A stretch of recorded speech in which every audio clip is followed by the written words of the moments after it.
Bhavnagar Nilambag police સ્ટેશનમાં ધોળા ગામે રહેતા સચિનભાઈ ઘનશ્યામભાઈ ખેરાળાએ એવા મતલબની ફરિયાદ નોંધાવી છે કે ગડાના ખોપાળા ગામે રહેતી રેશમાબેન ગફારભાઈ બોદિલા સાથે અમારે એકબીજાને પ્રેમ કરતા હોઈએ અને અમો પ્રેમ લગ્ન કરવા માંગતા હોવાથી અમો 21 ડિસેમ્બર 2025ના રોજ ઘરેથી નીકળી ગયેલ, પરંતુ હું હિન્દુ હોઉં અને રેશમા મુસ્લિમ હોવાથી આજરોજ ભાવનગર સબ રજિસ્ટ્રાર ઓફિસે લગ્નના ફોર્મમાં સહી કરવા આવતા સાંજના 5 વાગ્યાના સમયે સબ રજિસ્ટ્રાર ઓફિસની સામે રોડ ઉપર રેશમાના 2 ભાઈઓ સાહિલ, ભોલુ અને અન્ય 2 અજાણ્યા વ્યક્તિઓ ઇકો ગાડી લઈને આવેલા અને અજાણ્યા વ્યક્તિઓએ મને પકડી રાખી. તેઓએ તથા ભોલુએ ઢીકાપાટું વડે માર મારી.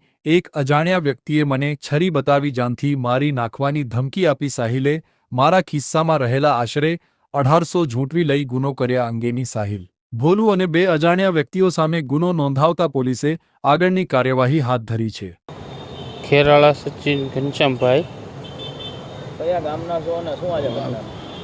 અમે ધોળા ગામના છીએ, ધોળા જંકશન રેલવે સ્ટેશન. શું ઘટના બની? એમાં એવું થયું, અમે જતા હતા કોર્ટ મેરેજ કરવા. અમારે એક સહી બાકી હતી. આમાં એવું થયું કે અમે રિક્ષાવાળાને કીધું, ભાઈ અમને વિદ્યાનગર તમે મૂકી જાઓ.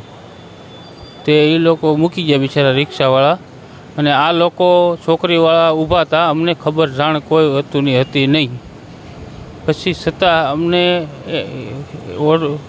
એમ કીધું કે તમે અહીંયા આવી જાઓ, અમે તમને સહી કરાવી દઈશું. આમાં કોણ ફૂટી ગયું એ તે અમને ખબર નથી, બરાબર.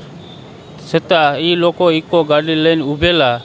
અમે રિક્ષામાંથી જેવા ઉતર્યા તેઓ એ લોકો અમને પકડ્યા. છોકરીને લઈ ગયા ઇકોમાં નાખીને. પછી મેં છોડાવવાની કોશિશ કરી. છોકરીએ તે નહોતું જવું તો પરાણે લઈને વીએ ગયા છે.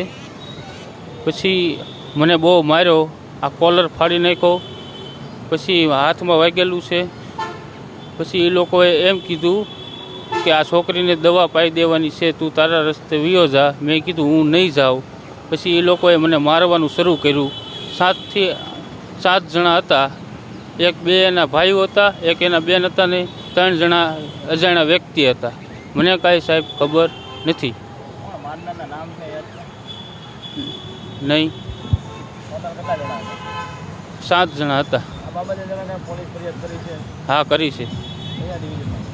અહીંયા એ ડિવિઝનમાં કરેલી છે. કેટલા વિરોધમાં કરી? 7. તમારું શું કહેવું?